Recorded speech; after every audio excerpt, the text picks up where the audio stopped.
그래서 우리는 실천이 없는 어른들이 어린아이들 보고 이래라 저래라 하는 것 때문에 사회가 병들고 있습니다. 약의 문화도 마찬가지입니다. 간디 이야기라고 하던가요? 인도의 유명한 성인으로 추앙을 받는 간디. 그 인도 사람들이 얼마나 존경을 했겠어요. 그런데 거기에 어머니가 가서 제발 우리 아들이 설탕을 너무 좋아한단 말이에요. 이거 말이지 이빨도 썩고 큰일 났어요. 이 설탕 좀 많이 못 먹게 하라고. 설탕은 맛이 5가지가 있는데 첫째는 신맛, 두 번째는 쓴맛, 세 번째는 단맛, 네 번째는 매운맛, 다섯 번째는 짠맛. 시고 쓰고 달고 맵고 짜고를 골고루 먹어야 건강합니다. 내가 뚱뚱하지도 않았고 마르지도 않았고 너무 덥지도 않고 너무 차지도 않다. 음량이 뭔지 잘 모르겠다. 섞어 먹으면 되잖아요, 골고루. 그러니까 옛날에 보면 지금도 좋은 식당에 가면은 식탁 위에 설탕 그릇 있죠. 네. 소금 그릇 있죠. 네. 고추 그릇 있죠. 네. 식초 그릇 있죠. 네. 중국집에 갔으면은 뚱뚱한 아들이 중국집에 가서 시켜먹은 음식이 그 느끼한 짬뽕밥이라든가 짜장면을 먹는 게 좋겠어요? 아니면 매운 짬뽕 면을 먹는 게 좋겠어요? 매운 짬뽕. 그러니까 뚱뚱한 아들이 혹시 짜장면을 먹는다 하더라도 매운 고춧가루를 쳐주는 게 좋겠어요? 식초를 듬뿍 부어주는 게 좋겠어요? 매운 고춧가루 쳐먹을 수도 있는 거예요. 그런데도 왜 짜장면에다가 고춧가루는 쳐가지고 제 맛을 없애냐고요? 아니 만두를 제가 옛날에 대학교 다닐 때 데이트하던 여학생 만두 먹다가 헤어진 여학생 하나 있어요. 안녕하신지 지금은 가정주부가 돼가지고 잘 살고 계시겠지. 명동에 나가서 만두를 먹는데 저는 아버님한테 배웠거든요. 만두 사실 느끼하잖아요 좀. 그죠? 그러고다 고춧가루에다가 식초 넣고 간장 넣고 퍽퍽 비벼 먹으니까 아우 어떻게 만두를 그렇게 먹느냐고. 그래서 그러면 어떻게 잡수냐니까 만두는 그냥 만두 맛으로 해서 간장에만 찍어 먹어야 된대요. 우와, 그래도 만두가 느끼할 때 거기다 한번 해보세요. 간장에다가 식초 조금 넣고 고춧가루 듬뿍 넣으면 맛이 기가 막히게 좀 먹고 나서 좀 이제 쥐잡아 먹은 것처럼 좀 뻘겋고 좀 좀 보기가 좀 그래서 그렇지. 음량이라는 게 이렇게 할 수도 있는 거 아니에요. 그러니까 저렇게 음식 저렇게 먹는 사람하고 못하겠다고 헤어지자고 그러더라고요. 정말입니다. 음식 먹을 때 너무 막 핥아 먹으면 좀 이렇게 점잖지 못하게 보지만 그 보기 남새 나간다잖아요. 자, 이런 어떤 설탕이나 이런 거 하나를 우리가 본다 하더라도 애 보고 무조건 끊어야 할 건 아니지만 어렸을 적에 너무 달게 먹으면 토국수의 원칙에 의해서 신장은 뼈를 조각난다고 하거든요. 그래서 단 것이 신장 기운 막 뼈가 나오려라는 걸 흐물흐물하게 만들어가지고 사실은 충치가 잘 생기는 건 오행학사라도 맞아요. 목생화, 화생토, 토생금 쫙 돌다가도 목구토, 토국수, 수국과 화극금, 금국목 이렇게 되거든요. 그래서 어머니가 이제 무슨 얘기가 되는지 뭔지 아시죠? 설탕 끊는 얘기 하다가 일로 와서 깐디 얘기. 정신 차리세요 지금요. 그래서 설탕을 끊게 해달라고 깐디 선생님이 한마디만 해주시면 우리 아들이 설탕을 끊을 것 같습니다. 그러니까 깐디 선생님이 일주일 있다고 오라고 그래요. 지금 얘기해주면 일주일 있다고 오라고. 일주일 있다고 하니까 또 2주일 있다고 오라고 그래요. 그러기를 3개월이나 미루더래요. 3개월에 가니까 설탕을 끊어라 얘야. 설탕은 이빨도 썩고 안 좋다. 그리고 엄마가 얼마나 화가 나요. 진작에 3개월 전에 얘기했으면 설탕감도 덜 들어가고 이빨도 덜 썩었을 거 아니에요. 그런데 깐디 선생님 뭐라는지 아십니까 여러분? 제가 설탕을 좋아합니다. 내가 일주일 만에 끊으려니까 안 끊어지더구만. 제가 끊는데 3개월이 걸렸습니다. 이러더래요. 여러분, 모범의식은 어른들이나 윗사람들이 가져야 됩니다. 자기가 음주운전 해놓고 어린아이 보고는 하지 말아라, 이거 하지 마라, 저거 하지 마라. 이게 문제가 안 되지. 그러니까 사회에서 공적인 인간이 됐을 때에는 이 모범의식으로 살아주는 것이 이 사회가 건강합니다.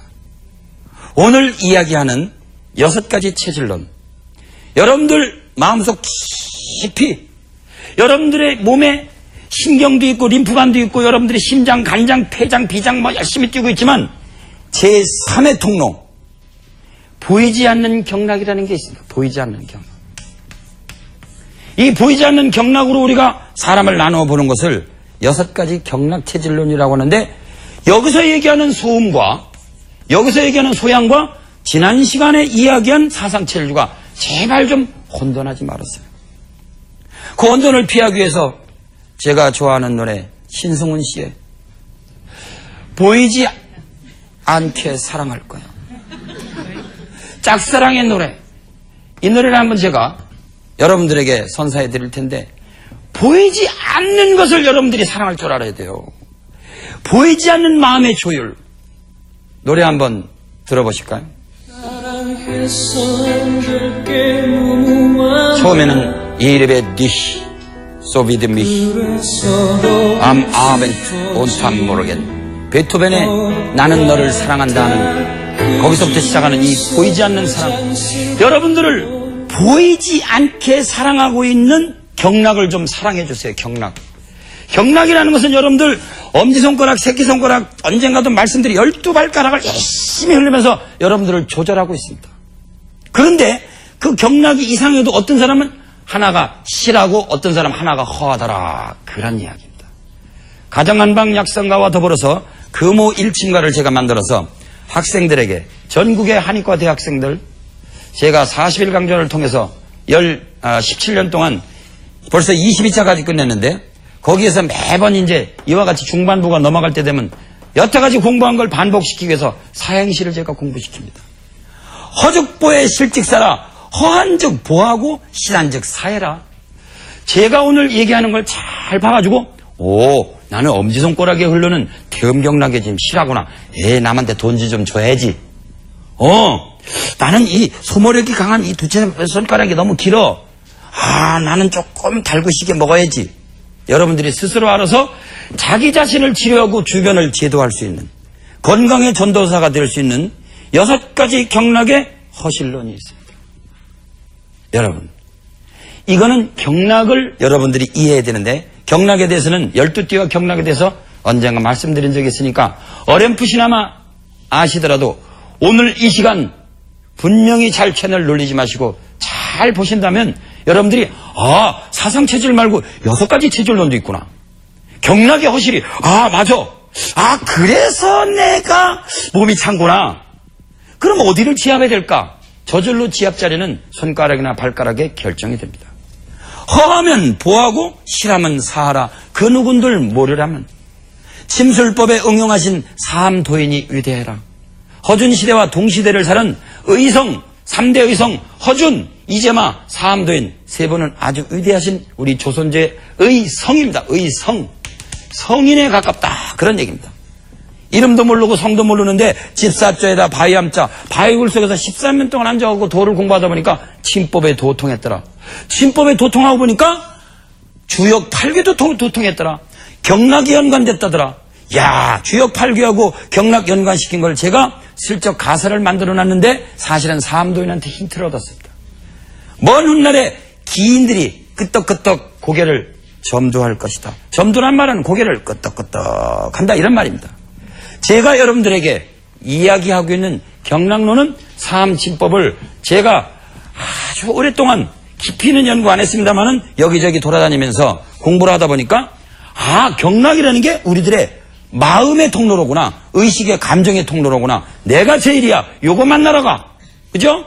여기에 왜 반지 껴도 좋은 이유, 화기가 그러기 때문에. 너 뭐야? 이렇게 얘기하면서 양명조금이라는 이런 이야기들을 제가 수없이 말씀드렸습니다. 자, 우선 첫째, 우리들은 경락론에 입각해서 체질이 있다면 첫째가 사상의학에서도 얘기한 것처럼 음자를 또 한번 오늘은 다룰자로 써보겠습니다. 태음경락이 실한 사람이 있습니다. 태음경락이 실한 사람을 우리가 경락학적으로 태음인이라고 합니다. 지난 시간에 말씀하신 사상적으로 태음인이 아니에요. 그래서 주역이 팔괘가 우선 태극이 이렇게 된다면 양으로 나눠지고 음으로 나눠지고. 그러니까 나는 양적인 사람, 나는 음적인 사람. 근데 마르고도 난 열이 있어. 뚱뚱하고도 난 냉해. 근데 나는 마른데도 냉해. 뚱뚱하고도 열이 있어. 근데 여기서 하나가 더 분리가 되면 이 팔괘가 되는데, 팔괘에서 제일 마지막에 태극기에 있는 건꾀하고 태극기에 있는 곤꾀를 빼고 나서 6가지 경락이 우리들의 체질하고 관계가 있습니다. 그 중에서 태음 경락이라고 하는 것이 강한 사람을 우리가 태음인이라고 합니다. 두 번째는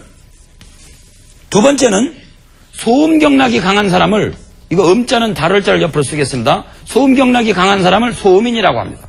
경락학상으로. 세 번째는 고름 경락이랍니다. 이건 고름 경락이 강한 사람을 고름인이라고 합니다. 고름인. 이런 말은 처음 들었죠, 이제.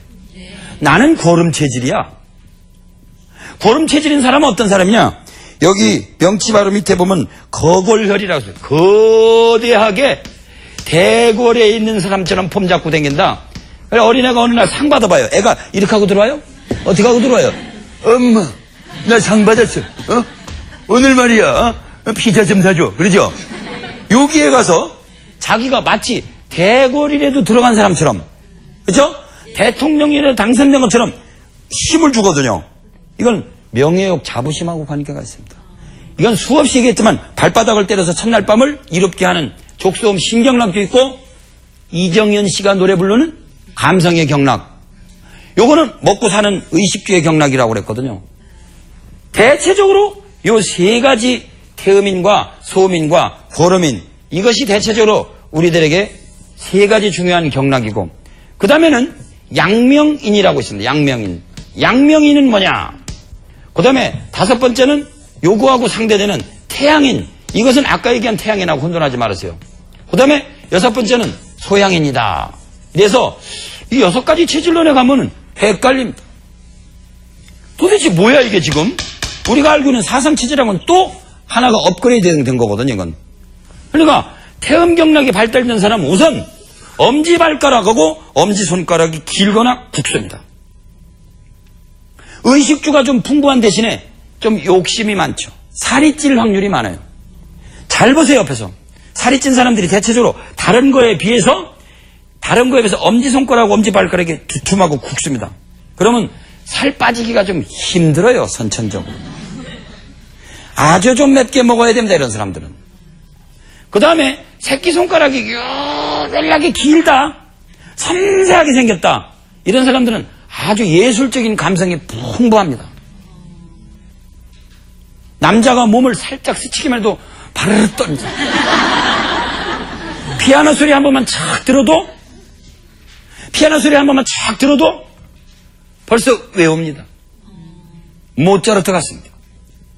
그래서 새끼손가락이 길거나 섬세하게 잘 발달된 사람들은 대체적으로 심장과 신장, 콩팥하고 심장이 잘 발달돼가지고, 양방에서도 요새 새끼손가락이 안으로 이렇게 휘어가지고 안쪽으로 이렇게 휘어가지고 있거나 선천적으로 짧은 사람들은 어린아이라도 이건 심장 판막에 이상이 있다고 지금 이제서 알고 있어요. 이제 겨드랑이에서 나가는 새끼손가락의 이 수소음 신경이라는 게. 그런데 유별나게 또 가운데 손가락이 유별나게 길고, 손바닥을 이렇게 딱 펴보면 여기에 파란 핏줄이 많아서 푸른 색깔이 많이 동한다. 이런 친구들은 대체적으로 자존심이 강하고 머리가 좋습니다. 그리고 역시 엄지발가락하고도 관계 있거든요. 엄지발가락만큼은 이상하게 요거하고 요거가 두 개가 있거든요. 그래서 한의사들이 손바닥 좀 펴보세요. 그러면 손금 보는 거 아닙니다. 경락의 허실을 보는 거거든요. 그래서 유별나게 지난번에 인터넷에 올라왔는데, 우리 아들은 말이야 이상하게 엄지 손톱에만 자꾸 이게 허연 것도 끼고 손톱이 잘 안 자라요. 그러면 멀리서 보더라도 퉁퉁한 친구는 아니겠구나, 좀 마른 치기겠구나, 그렇게 생각할 수도 있습니다. 아니면 아예 뚱뚱해가지고 이 손톱에 관계되는 양명조금에 관계되는 기운이 없든지요. 어쨌든 요거는 엄지, 그렇죠? 요거는 새끼, 예? 새끼, 이건 손가락입니다. 손가락. 그 다음에 요건 가운데 손가락. 이렇게 외워놓으시면 가운데 손가락이 길어요. 얘는요 그냥 암기력이 강하고 자존심이 강해요. 그런 애들한테는 함부로 혼내지 마세요. 반발심이 셉니다. 리더십이 강하고. 그래서 이런 것들을 일컬어서 우리가 바이오리듬하고도 관계가 있지만은 우리들의 6가지 경락의 체질론이라고 하거든요. 그 다음에 양명인이라고 하는 건 뭐냐? 또 한번 강조하지만 머리가 좋고 날카롭고 둘째 발가락하고 둘째 손가락으로 유별나게 흘러가는 경락이거든요. 둘째 손가락이 유별나게 잘 발달되어 있고 둘째 발가락이 길다. 이 사람들은 절대로 살이 잘 안 찝니다. 그냥 내버려둬도 소모력이 많아요. 그리고 음식탐이 별로 없어요. 머리가 날카롭습니다. 그 대신 결점이 있다면 남의 잘못을 굉장히 아프게 잘 지적을 하죠. 양명인이라고 합니다. 양명인. 이런 음양이라는 게 참 기가 막힌 겁니다, 여러분. 우리 손가락 안에 흘러댕기는 12가지 경락이요. 여러분들의 오장육부의 허시를 짐작할 수 있거든요. 그리고 침을 놓을 때에도 우리가 뭔가 증상이 잘 안 나타나면 이걸 잘 봐가지고, 맥을 봐가지고, 아하, 요 사람은 좀 말랐다. 그러면 태음 경락을 보여주고, 요 경락은 닦아줍니다. 조금 달고 시게 먹으라고 그러고, 약간 매운 음식은 끊으라고 합니다. 태음 경락이 발달된 사람은 매웁게 먹으라고 그러고, 달고 신 걸 끊으라고 합니다. 그 다음에 태양 경락이라는 건 새끼 발가락하고 새끼 손가락으로 합니다. 새끼 손가락의 바깥쪽으로는 태양 경락이 오르고 안쪽으로는 소음 경락이 오르거든요. 그래서 새끼 발가락, 특히 여기는 발가락을 많이 보면 돼요. 새끼 발가락이 유별나게 길다. 그런 사람들은요, 절대로 눈이 잘 아프질 않아요. 태양 경락이 발달된다는 건 족대양 방광경하고 해당되거든요. 그래 몸이 시원합니다. 조심성이 많아요. 그 대신 조금 겁을 잘 먹을 수도 있으니까 그거는 일장일단이 있거든요. 그래서 그런 걸 우리가 육경락상으로 태양인이라고 하거든요. 그 다음에 소양인이라고 하는 사람들은 대체적으로 넷째 발가락하고 넷째 손가락이 발달이 됐어요. 그래서 아주 대담합니다. 그리고 남의 잘못을 잘 까먹어줘요. 아주 대담해요, 성격이. 그래서 용기가 많아요. 그래서 옛날에 판사나 검사 되는 사람들을 뽑으려면 그런 쪽에 해당하는 것 뽑으면 같은 과거를 합격해도 둘째 발가락을 긴 사람을 뽑았고, 장군이나 대장을 뽑을 때는 넷째 발가락이 긴 사람을 뽑았다는 말이 있거든요. 그러면 이건 족쇄양 담경이라고 해서 대담하다. 곰술개 먹느니 넷째 발가락을 지압해 주는 게 낫죠. 불쌍한 곰 없애가면서, 특히 지리산에 요새 반달곰 나타났다니까 이제 또 그냥 밀렵꾼들 말이죠. 1년에요 1,500억 원이래. 1,500억 원. 1,500억. 인간은요, 크게 나눠보면 인간은 움직이는 겁니까? 움직이지 않습니까? 식물에 비해서. 그래서 하나님이 이 세상을 창조할 때 첫째는 정이 있는 거를 창조했어요. 정이 있는 거. 그래서 유정이라. 이광수 씨의 소설에도 유정이 있던가요? 그렇죠? 그러면 무정이라, 정이 없는 것이 두 가지가 크게 나눠질 수 있습니다. 이건 정이 있어요, 없어요? 이 백목은? 이게 정이 없습니다. 그래서 우리 인간보다는 조금 저열한 거라고 생각하겠지만 무시하지 마십시오. 어쨌든 유정과 무정, 예를 들어서 하늘, 바람, 그리고 별, 태양, 달, 이런 것들이, 물, 이런 것들이 전부 다 무정합니다. 무정해. 정이 없어요. 근데 정이 있는 거와 정이 없는 걸 둘을 창조했거든요. 정이 없는 거는 정이 있는 걸 의존하고, 정이 없는 건 정이 있는 걸 의존하라고 그랬습니다. 정이 없다고 해서 아주 생각하고 아무 상관이 없다고요? 천만의 말씀 만만의 콩떡입니다. 백목도요. 에이 이놈의 백목. 이렇게 한 백목과 이쁘다 한 백목하고는 천지 차이입니다. 원자구조 소립자부터 타짜는 쿼크가 바뀝니다, 여러분. 그래서 요새 신물리학자들이 말씀하시는 바에 의하면 관찰 대상은 관찰자의 감정여와 정서 여하에 따라서 변화가 된다, 이게. 태양의 빛을 입자 운동이냐, 굴절 운동이냐, 등등등등, 여러 가지 말들이 많은데, 결과적으로는 이거를 갖다가 굴절 운동이라고 보면 굴절 운동으로 보이고, 입자 운동으로 보면 입자 운동으로 보이고, 파장 운동으로 보이면 파장. 자기가 선입관을 가진 데 따라서 아주 미세하게 다 쪼갠 색의 코크점 가면요, 그 사람이 보는 데 따라서 물질도 달라진대요. 집에 있는 빗자루 몽댕이 하나라도 함부로 에이 이놈의 새끼 하지 말고 고맙다, 너 때문에 잘 썼다 이러세요. 그러면은 복이 결국 나한테 옵니다. 1975년도에서 1976년도 사이에 있었던 일입니다. 전라남도 순천 송광사에서 제가 행자 생활을 했다고 그랬습니다. 행자 생활을 하는 가운데 머리는 안 깎아주지. 이거, 이 양말에다가 들어간 이 양복을 이렇게 넣고 펄렁펄렁 하면서 뛰어다니는데요. 다른 사람들이 다 머리 깎고 있는데 저 혼자 머리 기르고 있으니까 그렇게 머리 깎은 게 부러워 보이는 거 있죠. 미치겠어요. 머리 좀 깎아달라고. 그래도 안 깎아줘요. 어떻게 하나 보느라고. 아니라다가 이놈이 성질은 급해갖고요. 벙쩍 뛰다 보면요. 이제 부엌을 절에서는 채공간이라고 그러는 채공간. 부엌에서 이렇게 이렇게 모두 다듬고, 그 다음에 이제 저쪽으로 나면 공양간이라는 게 있어요. 여기서는 이제 이 부뚜막에다 불도 이제 피고, 거기서 150분, 200분 되는 쌀밥 특히 그때 저 밑에 마을에서 찰밥 공양을 가지고 오는 사람만 보면 아주 그냥, 억장이 무너질 것 같아요. 그냥 찹쌀을 해갖고 오지, 찹쌀만 들고 와요, 찹쌀만. 그러면요, 이 5사람이요, 150분, 200분에 이 찹쌀밥 하는 게 이따만합니다, 시루가 이만해요.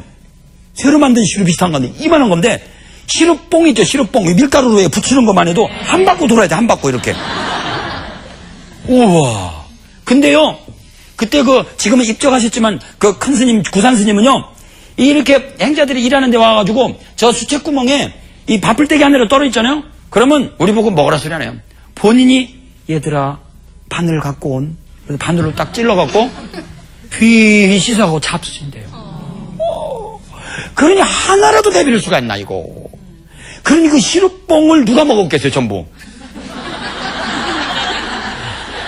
한 번만 찰밥 공양 누가 올라왔다면 우리는요, 찰밥은 얻어먹지도 못하고, 그놈의 시루뽕 다 먹어. 밀가루도 이만한 거 있죠, 이만한 거. 그렇죠? 찰밥 만들 줄 모르시죠? 젊은 친구들은 아마 잘 모를 거예요. 젊은 여학생도 잘 모르실 거예요. 일단은 한번 비빈 다음에 콩 삶은 물, 검은 물을요, 또 뿌려가면서 소금 살살 뿌려가지고, 우와, 시루뽕이 또 딱딱, 다 퍼놓고 다 들어가면 딱딱해진 거, 그거 먹고 있는 거예요, 그거. 죽을 지경입니다, 죽을 지경. 와, 그때 시루뽕 먹던 생각하면요, 밀가루 떡만 봐도 지금도 막 굿도증 올라오려고. 그때 그 시절입니다. 고생 엄청나게 합니다. 지금도 아마 스님 노릇 하러 들어가시는 분들 행자 생활 때 엄청나게 고생합니다. 송광사 특히 송광사 행자 생활 6개월만 하면 다른 돼서 스님 노릇 한 1, 2년인가 보다 더 고생이 많다고 그러거든요. 그런데 아주 자부심을 저도 느낍니다. 비록 쫓겨났어도. 얻어맞아도 금반지한테 얻어맞을 꼴이죠. 예? 그런데 그때 이 채공간에서 뭘 이렇게 들고 이제 저쪽에 이제 큰 방이라고 그래서 이제 공부하시는 스님들하고 좀 나이 잡수신 스님들 이제 공양하실 적에 우리가 따로 이렇게 밥상을 또 갖다 드립니다. 보통 사람들은 바로 공양이라고 해서 이런 거 밥 같은 거 통으로 가지고 가는데 이분들 따로 갖다 보면요. 꼭 여기 있는 게 뭐라 그래요? 그 문지방도 아니고 위에는 이 나무에 꼭 가서 부딪혀요. 이게 한두 번이 아니에요. 15일 내내. 그 나중에는요. 이게 이만큼 커지더니 세상에 제 코보다 더 커진 거 있죠, 이만큼. 그래, 옆에서, 아이고, 김행자 또 부딪혔군. 그 한의학을 한 사람이야. 그래가지고 무슨 병을 고쳤어? 스님들이, 좀 조심하지, 그래. 그래서, 조심한다고 해도 여기만 가면 어느 날은요, 여기 있는 이 나무가 나한테 와서 부딪히더라고, 이제는. 그때마다 이놈의 새끼, 너 무생물이, 감히 정이 있는 인간, 호모사피엔스 만물의 영장을 갖다가 패, 이놈의 새끼, 그냥 화가 나가지고 욕을 바가지로 했습니다. 그러니까요, 피차 안에 감정이 생기는지 꿈에서도 이놈이 와서 패더라고요. 그래서 어느 날 지나가다 보면 또 욕을 안 걸려야지. 근데 저쪽에서 부르긴 하지 우리 5명이 그때 고생 엄청나게 했어요. 그 친구들하고 하다 보면 또 김행자 빨리 가서 갔다 와. 당신이 제일 늦게 들어왔잖아. 그러면 들어가다 보면 또 부딪혀 있어요. 몇십 번 부딪히고 나니까 대책이 없어요. 어느 날은 진짜 이게 나한테 한 번씩 아파트로 질르는 것 같은 느낌이 정말 있더라고요. 무생물 무시하지 마세요. 빗자루 귀신이 없다고요? 달걀 귀신이 없다고요? 미워하면 개들도 우리한테 복수합니다, 여러분. 산에 있는 돌 하나도 사랑하면 돌이 저들한테 그 은혜를 베풀어 줍니다. 그런데 하루는 어떤 스님이 선방에서 이렇게 내려와서 맨날 깻잎 좀 더 줘, 국수 좀 삶아줘 하는 아주 우리가 미워하는 스님이 계셨어요. 지금도 여전히 행자들을 괴롭히는지 궁금합니다. 이거 보고 계신지. 일라. 오늘 저녁 때문에 국수 좀 삶아줘 말이에요. 우리 선방에서 공부하는데 힘들어 죽겠어. 선방에서 앉아있는 게 쉬운 줄 아십니까? 그냥 앉아있는 것만 같아도요, 엄청나게 잡수신다. 무지무지하게 힘들어요. 나중에 앉아보니까. 예. 아이고, 이 선방에서 앉아있는다는 게 보통 힘든 게 아니에요. 아무것도 안 하고 앉아있는다는 게 이게 사람 죽일 일이라고요. 옛날에 어떤 일하는 부목이 맨날 스님들은 앉아서 이렇게 하면서 밥 달라 뭐 달라 그러니까 이그 앉아가지고 말이지 나는 소 몰고 말이지 밭 갈아갖고 농사도 짓고 그러는데 앉아만 있는다고 말이죠. 그러니까 거기 선방에 있는 윤화 스님이라고 이제 방장 스님 밑에서 이렇게 죽비치는 스님이 그럼 들어와서 여기 좀 앉아봐. 그러니까 이게 딱 30분 앉으신 절이죠. 아까 복숭아뼈 불이 나는 거 드죠. 그러고 또 이게 나팔정진이라고 그러면 또 어느 때 보면 밤새도록 그냥 앉아있는 경우도 있거든요. 딱 사흘인가 나흘인가 앉아있더니 죽어도 못하고 제발 나 일 좀 하게 해달라고 나가더래요. 그러더니 소가 밭을 가는데 잘 안 가니까 에이 이놈의 버르장면 하면서 에이 싸가지 없는 소야 너 말이지 양반다리하고 너 선방에 들어가 볼래 그러더래요. 자기가 혼났으니까 자기가 혼난 쉬운 일이 아닙니다. 그 스님께서 이제 우리를 굉장히 괴롭혔던 스님이에요. 근데도 이렇게 하도 부딪히고 이만큼 나온 걸 보더니 한 번 요 무정물 요 나무하고 사화 서로 간에 화해를 하는 게 어떠냐고 그러더라고요. 아니 그러니까 이런 나무떼기하고 사과를 하라니 무슨 소리입니까? 그러니까 이 사람아 만물이 다 서로 간에 상대적으로 생긴 거야. 이 사람아 무정물이라고 해서 우습게 보지 마라. 내가 하라는 대로 하면 이런 일이 없을 줄 알아? 어떻게 할까요? 그러니까 신발을 거기다 이렇게 벗어놓고 거기다 놓고 문설주님하고 절을 3번만 해보래요. 한번. 그래서 제가 절을 3번 진짜 하도 아프니까 절을 3번 하고 났더니 그 뒤로는 정말 그런 일이 없더라고요. 싫어합니다 여러분. 우주에 무정물이라고 해서 우습게 보지 말아요. 지금 물, 바람, 하늘, 공기 우습게 봤다고 우리 당하고 있잖아요. 오존층 파괴된 게 말이죠. 아프리카 대륙만한지 지금 아시아 대륙만한 게 빵꾸가 뚫렸대요. 우리가 함부로 다루던 흙 우리한테 지금 복수하잖아요. 여러분 인간은요 유정물이기도 하면서도 무정물에 의존하고 있습니다. 이 이야기가 본질이 아닌데 지금. 그럼 유정 중에는 그러면 또 유정 중에는 정이 있는 것 중에는 크게 나누면 움직이는 동물이 있고 못 움직이는 식물이 있습니다. 여러분. 자꾸 제가 또 강조해서 얘기하지만 식물은 산소를 주고 동물은 탄산가를 주고 상호 보완작용이 있잖아요. 그래서 6가지 체질의 식물도 있더라. 그런 이야기입니다. 식물을 척 보고도 그 성품을 읽었다고 하는 유명한 신농씨. 인디안 추장들은 항상 식물의 추장에게 감사합니다 하고 절을 하고 식물을 캐갔다는 얘기. 그리고 이 식물에도 음양이 있다는 얘기.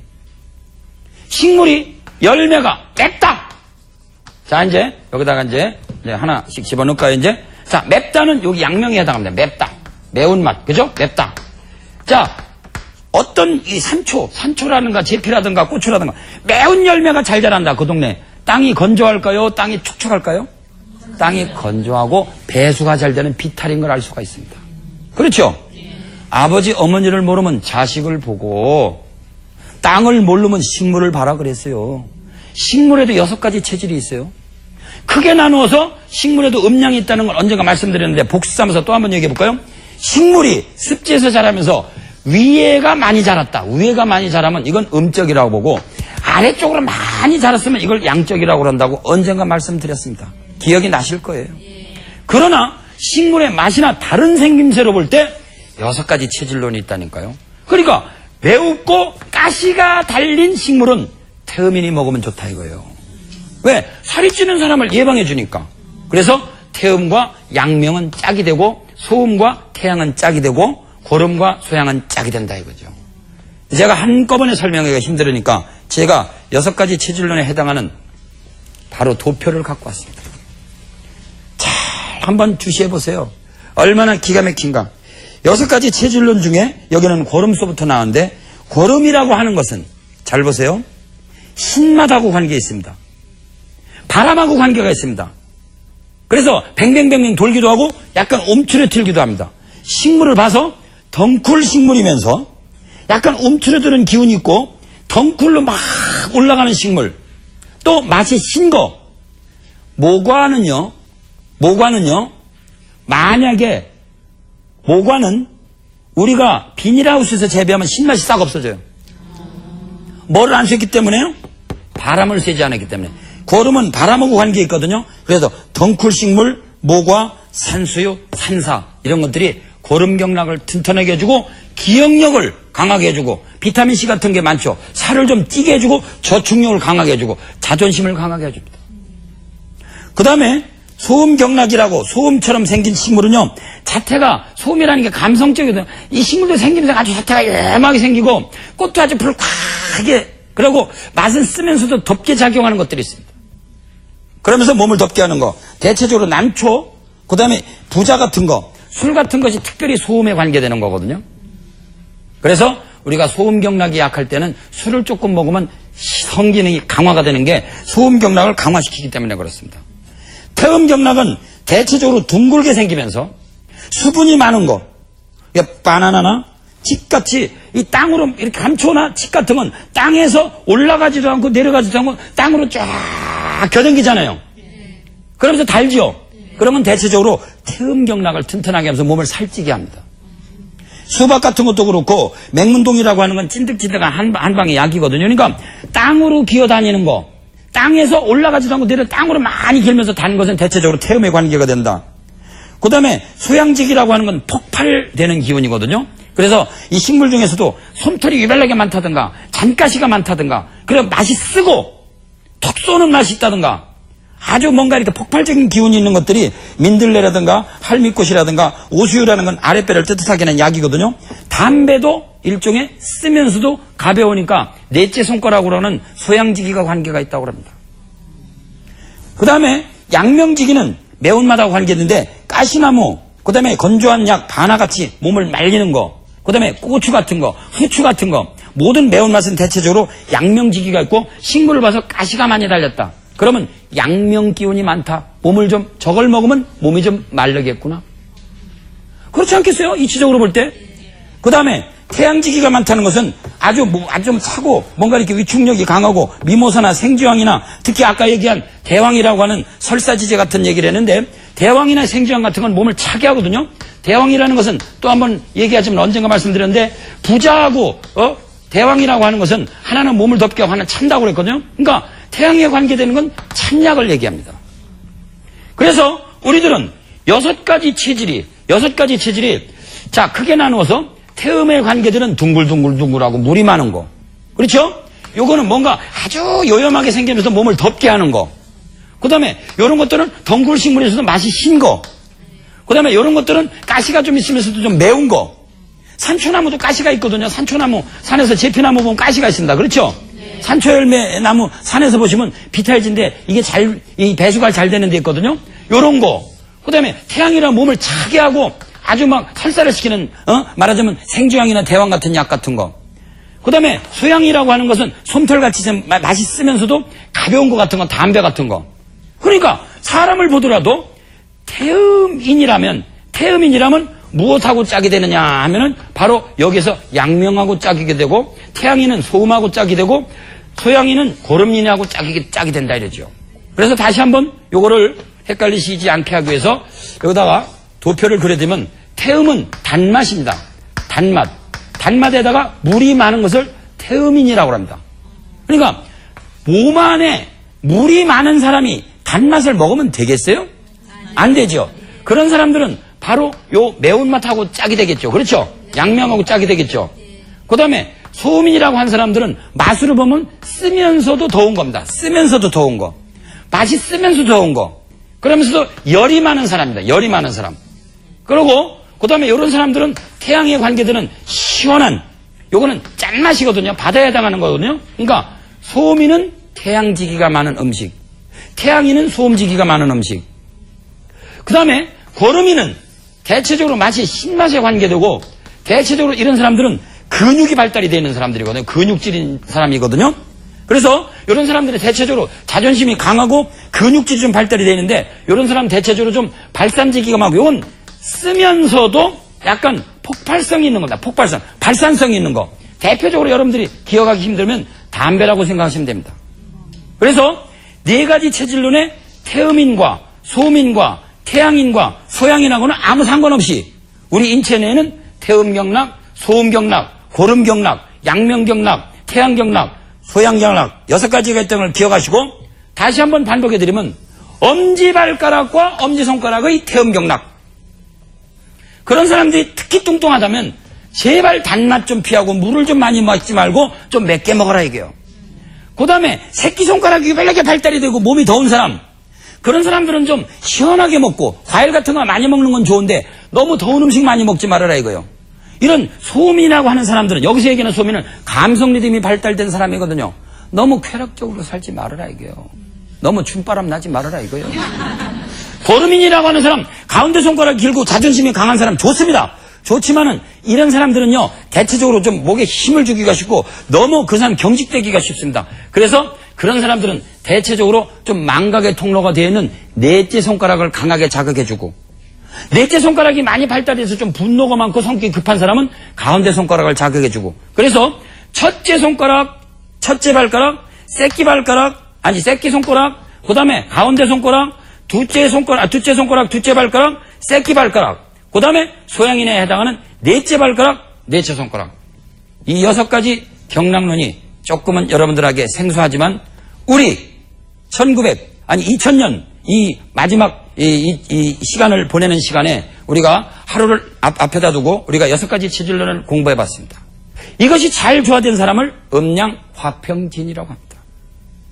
이제 연말이 하루 남았습니다. 우리들의 마지막 강조가 하루 남았습니다. 여러분들께서 6가지 경락의 조화로는 음양화평진을 꿈꾸시는 시간이 되기 바랍니다. 대단히 감사합니다.